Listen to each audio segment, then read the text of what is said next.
Today's episode of the DolphinsTalk.com podcast is brought to you by Caneswear. Caneswear is the place to go for officially licensed apparel for the Miami Dolphins, the Miami Heat, the Hurricanes, Florida Panthers, and all of the professional and college teams in South Florida. Looking for the latest jersey, a gift, or the newest hat to hit the market for your favorite South Florida team? Check out Caneswear for their overwhelming selection of sports apparel. Located at 2655 South University Drive in Davie, Florida, Caneswear has it all. Not in South Florida? No worries. Visit Caneswear.com to shop their inventory from the comfort of your home. Not in the United States? No worries there either, as they will ship to you international fans as well.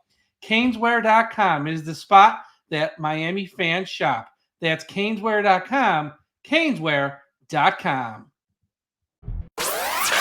You're listening to the DolphinsTalk.com podcast network.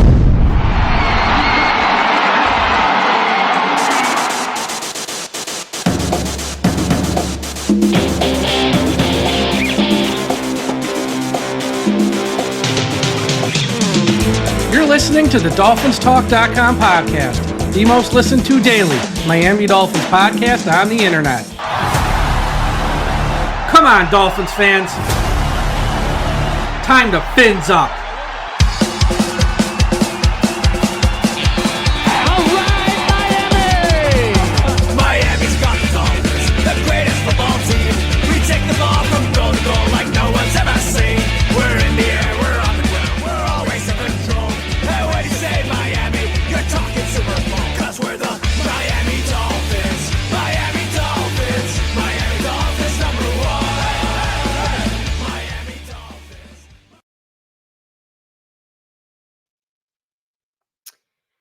Hello and welcome back to another episode of Dolphins Talk. My name is Marissa Marino, and with me today I have a very special guest. You all know him as Joe of Carlin versus Joe on ESPN Radio, and he's also your main line to all things betting at ESPN Bet. I'd like to officially welcome Joe Fortenbaugh to the show. Joe, thanks for coming on. Marissa, it is my pleasure. Thank you for having me. This is fun for me because this time of year when we're talking about football, given where I work, it's always the big picture national stuff, right? A lot of it might be about the Cowboys if we go team specific, but we're always kind of looking at all these things that are big picture. So the idea to just kind of zoom in and talk about one team today, I love it. And you cover one of the most compelling teams in the NFL. So this is my pleasure. Thank you for having me. Awesome. Yeah, we are compelling. There's a lot that's been going on this offseason, and I'm excited to dig into some of it. But first, I want to talk about you real quickly. So I did some research and I noticed you have a background in law and political science. If what I'm seeing on LinkedIn is correct. So if that's the case, like what was the journey to becoming like a sports betting analyst and personality with ESPN? I wanted to be an NFL agent. That was Okay. kind of the first thing. And you being in the Florida area covering the Dolphins, like Drew Rosenhaus was the guy back then, like when I was younger. So I kind of wanted to be Drew Rosenhaus. So my goal was when I got to college, I was working and studying really hard so I could get into a law school. And then from law school, I wanted to learn about contracts and I wanted to intern for an agent so I could eventually try to make something like that happen. So I had an internship. I was going to school in San Diego. I was learning the ins and outs. It wasn't really for me once I got to see it, but I still wanted to work in sports. And that was the whole legal part of it. Like, would I work trying to be a salary cap guy? I've always been nerdy with numbers when it comes to contracts and stuff like that. Long-winded way of getting to it. When the agent I worked for, that I interned for, he launched a website back in 2008 called National Football Post. And I got hired to kind of run the website and manage it day to day. And there was a former player, Matt Bowen, who wrote there. The agent wrote there, Mike Lombardi, Andrew Brandt, guys that have been around the industry. It was kind of insiders who were going to provide their perspective. I was writing some fantasy football stuff. I eventually started writing about sports betting because I really liked it.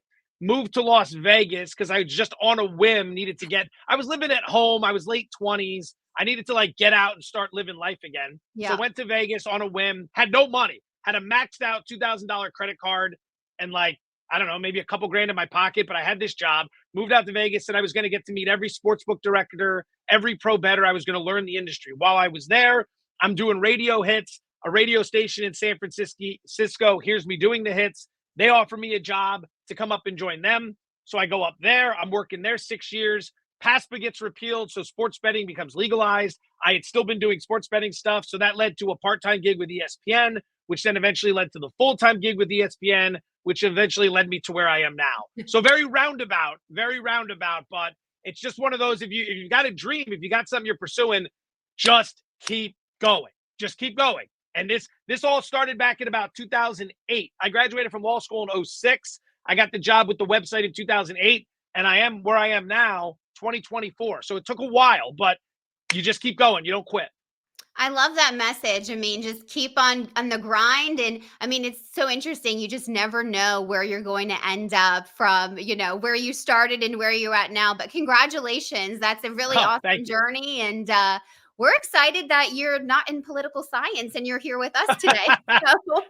To be honest about that, so I went to a small Division III school called Widener University. It's in suburban Philadelphia, horrible neighborhood. I went there because I screwed around so much in high school. I had terrible grades, but I was a football player and I had a chance to play football there. So I went there. I hated it. It was like 2,000 kids. I started getting good grades and I transferred up to Penn State.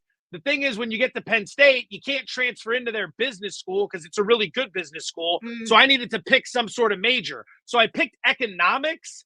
And the first class I went into in economics, I was like, to hell with this. This is not going to work. I do not understand this. I don't want to be here. So I took political science because that's what a lot of people going to law school took. You will never see me running for office. Let me put it like that. That's fine. There was no ambition there. I'm back in school just to finish my degree, and I'm doing an economics class right now, microeconomics. Yeah, I feel for you that you chose that as a degree to start off with. Like, I walked into it, it was the first class I had at Penn State, and I went and sat down, and they started talking, and like everyone's taking notes, and I was like, I can't even remember if I stayed for the whole thing. I know that I never went back, and I changed my major that day. What a so story. When I give the big speech about don't quit, and then I tell you that story where I immediately quit after one class, I guess it sets the stage for a lot of mixed messages during our discussion here. Well, don't quit what you're passionate about. Maybe that's the right thing. Well said. Yeah. Not passionate about economics. There you go. I love it. Well, we're going to get into some betting things first because we know that's been your forte. So looking at ESPN bet app, I see with the Dolphins, there are 3 major bets I see, and I want to find out from you which one stands out to you as like something the Dolphin fans to just jump on. So the 3 that were listed were Miami plus 200 to win the AFC East, which puts them 3rd best to win the division behind the Bills and the Jets. Hurts a little bit. And then we've got Miami's over-under win total is 9.5. And then the 3rd one was Tua plus 2,500 to win NFL MVP. So do one of those jump out to you? Like if anybody's got their note and pen ready right now that they should jump on that? So let's start with Tua at MVP, 25 to 1. It's an interesting price. The stats should be there. The wins could be there. But in order to win MVP, if you go back historically, number 1, it's a quarterback award, of which he is. So we've checked that box. The last non-quarterback to win it was Adrian Peterson. I don't know, somewhere around like 2012, 2013. Don't quote me on that. And then on top of it, it's generally a 1 or a 2 seed, right? Like you're not going to win the MVP as a 5 seed. You're not going to win the MVP going 8 and 9.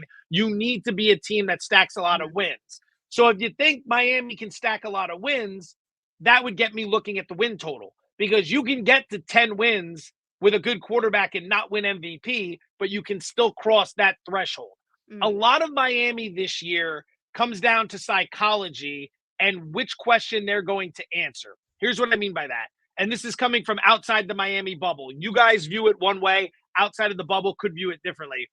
This is a team where it was very narrative driven last year that they couldn't beat good teams. I don't need to recap that for the audience. That was the narrative. Like you can't beat good teams. So coming into this year, I think the general public is going to be a little bit lower on them. Because anytime you bring up the Dolphins, the first 2 things, well, can Tua stay healthy? Well, they can't beat good teams. Ask yourself, how likely is it that they go another year not beating good teams? because if they can get over that hump, which look, you've got a good coach, you've got a talented roster, teams need learning experiences. Look at the Boston Celtics. They're a team that struggled a bunch right up until this year, and now all that experience has culminated in a 2-0 series lead in the NBA Finals. Teams can learn and teams can grow. And if Miami grows from last year, there's a great buy low opportunity on them. Because like you said, they're priced third in the division, but Buffalo got worse from a personnel standpoint. And the Jets are on track to be very good if the quarterback stays healthy and they don't Jets it up. So I would look to the over on the win total of those three. Tua winning that award, I think one thing that hurts him is when he plays well, the credit goes to McDaniel and the credit goes to Tyreek Hill and the wide receivers. In Kansas City, the credit always goes to Mahomes. In Baltimore, during the regular season, a lot of the credit goes to Lamar Jackson. But in Miami, there tends to be this narrative that Tua is good because of everybody around him. And I think that could hurt the MVP case. So I would look to over on the win total of those three bets. But if you play him to win the division, that's not going to surprise me either, because their schedule's top 10 in terms of ease. Winning that division is certainly possible because I think Buffalo's overvalued right now.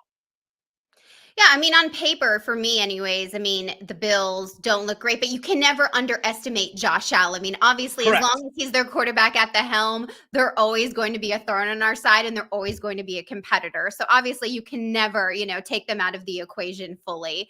But that is great information. And I'm sure that everybody out with their pen and paper will jot that down. So appreciate that. So let me ask you though, because this can be very beneficial to me. What is the view amongst you and Dolphin fans when you hear someone from the outside saying, yeah, the narrative is you can't win big games? Is that something that worries you, or is that something that you guys realize, look, these are growing pains. We lost to good teams last year, but again, Miami hasn't been that great for a long time. Under McDaniel, they're steadily showing progress. So what do you believe is going to happen this year with that? So I completely agree that that was the narrative last year, and rightfully so the narrative. I mean, we couldn't beat good teams. We did beat the Cowboys, and that was great. But other than that, I mean, it just steadily declined and got worse and worse. So yes, I think we have to overcome that narrative. We'll have a great opportunity in week 2 against the Bills under the bright lights on Thursday Night Football.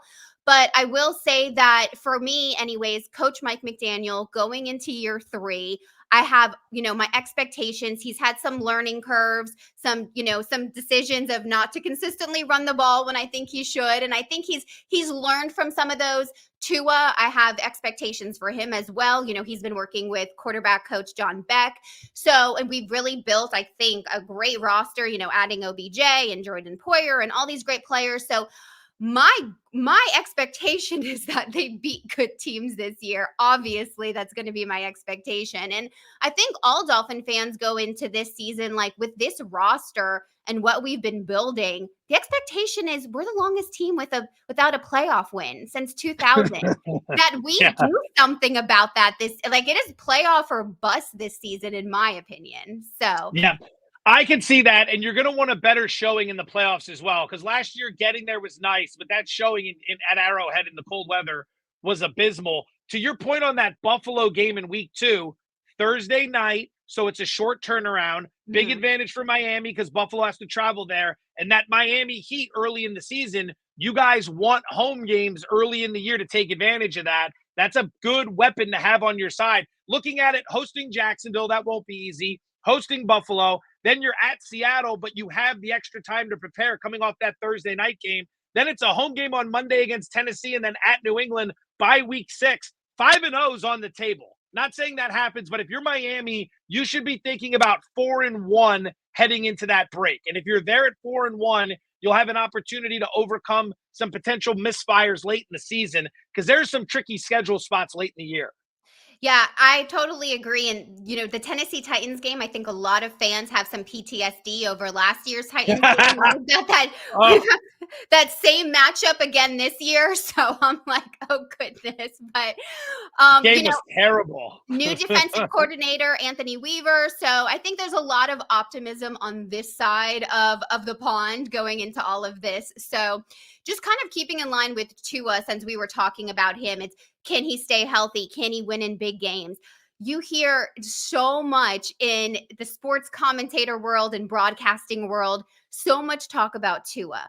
he was a little heavy last year to keep him healthy. Now people are talking about, oh, he's lost so much weight. He's not going to be able to stay upright. I mean, it is like, I feel like Tua's weight is such a concern of everybody. Right.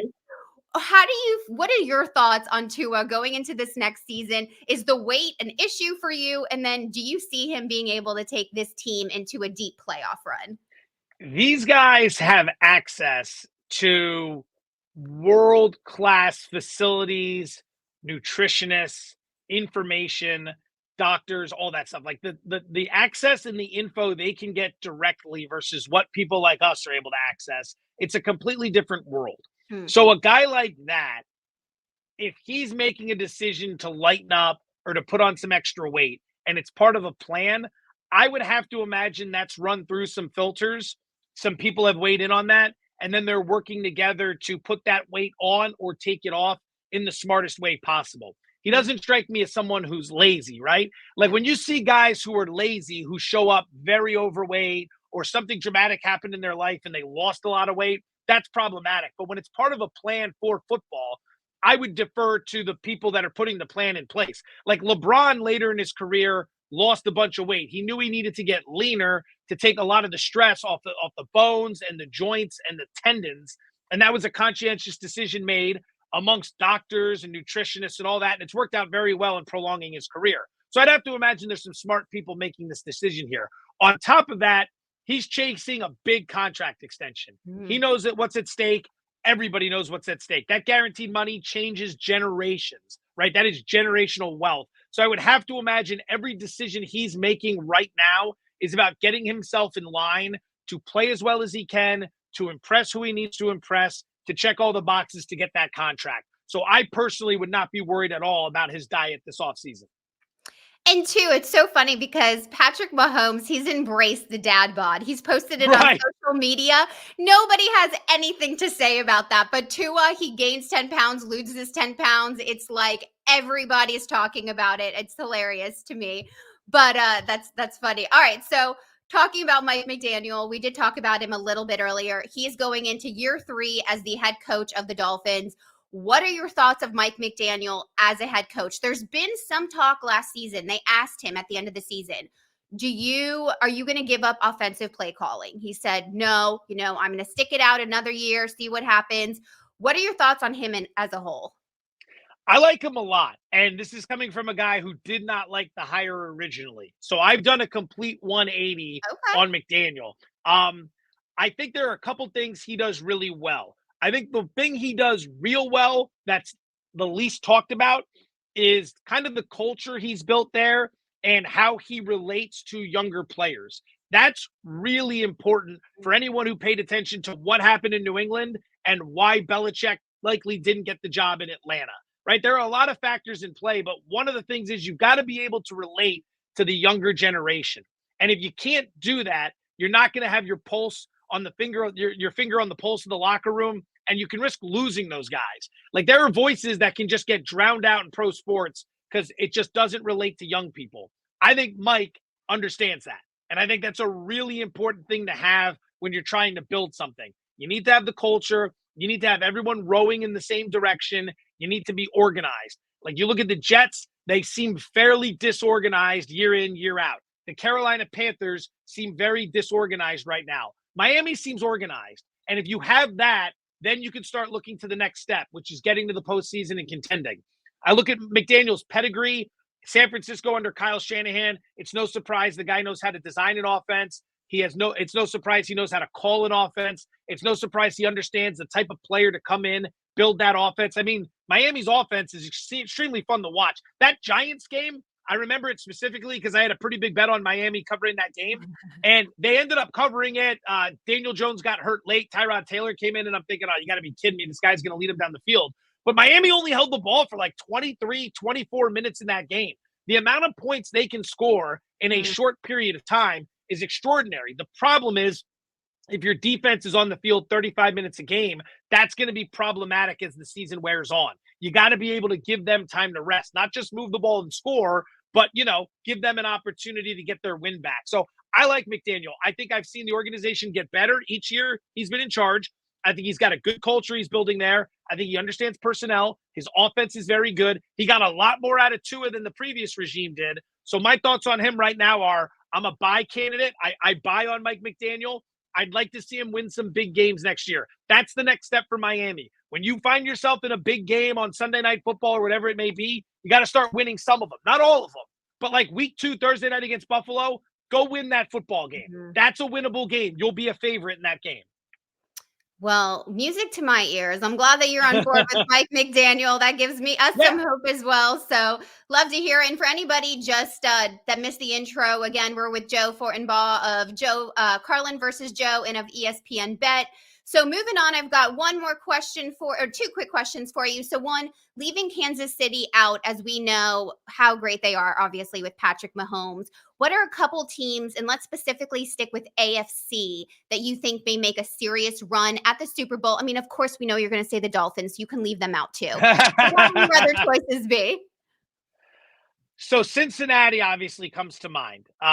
When they're healthy, what they've got at quarterback is as good as just about anybody outside of Mahomes. And Burrow with the swagger and the leadership, we've seen what that team can do. There are some questions about the defense. There are going to be some questions about the contract situations with Jamar Chase, T. Higgins. You wonder how all that plays out, but it's really hard for me to leave Cincinnati out of any conversation that starts with the question you asked.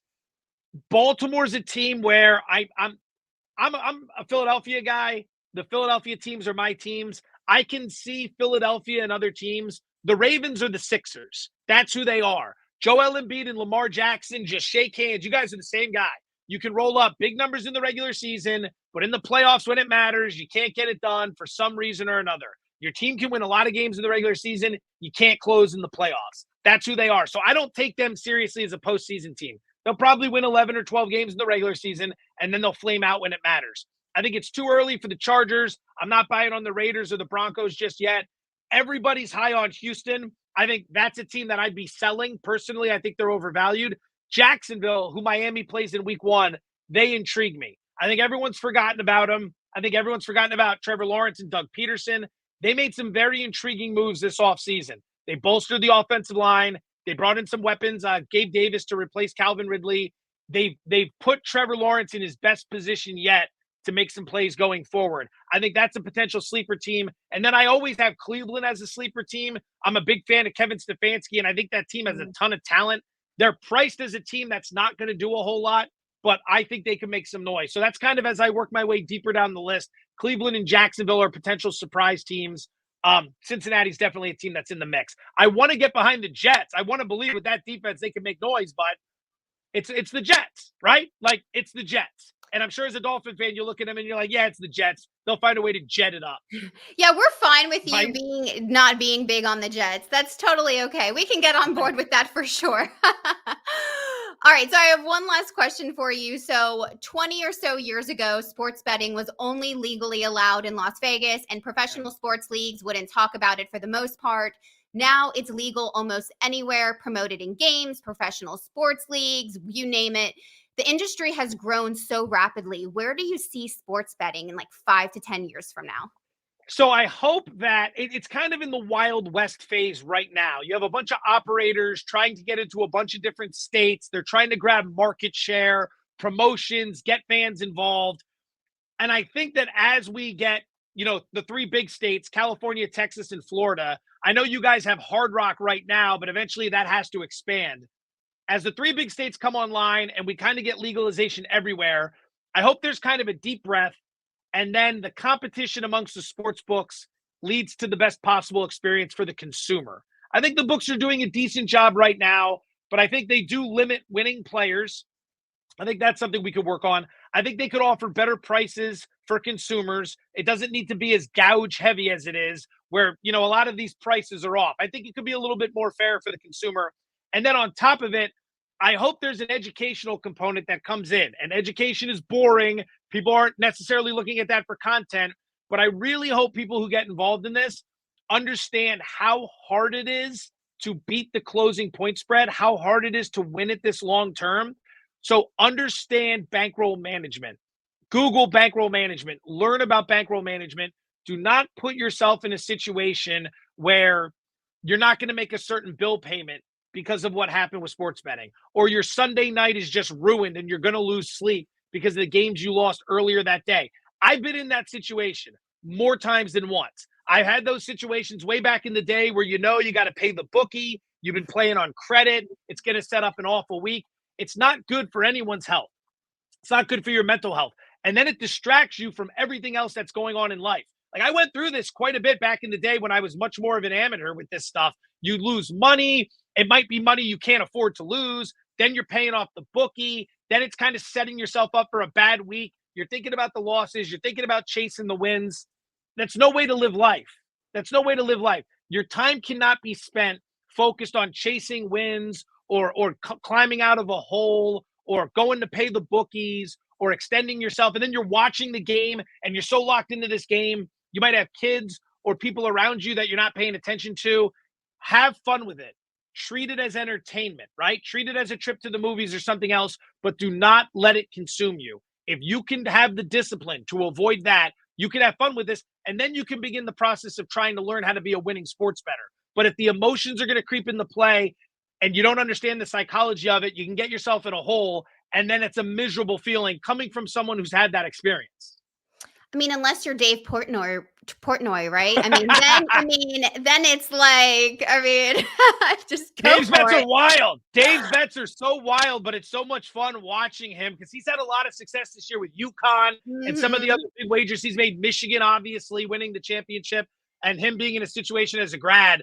But I would imagine that he's also got some stories about some horrific losers. Like from what I saw this weekend, it didn't go that great at Saratoga with Belmont. But, he's in a position where he can afford this stuff. So obviously, and hopefully it doesn't affect his life too negatively when he does lose. It's fun to watch for sure. Now, it's fantastic. I would be remiss to ask, we have Panther fans that are definitely watching this. Sure. Is there anything we need to know for bets for Panthers versus Oilers? Any quick tips for anybody listening?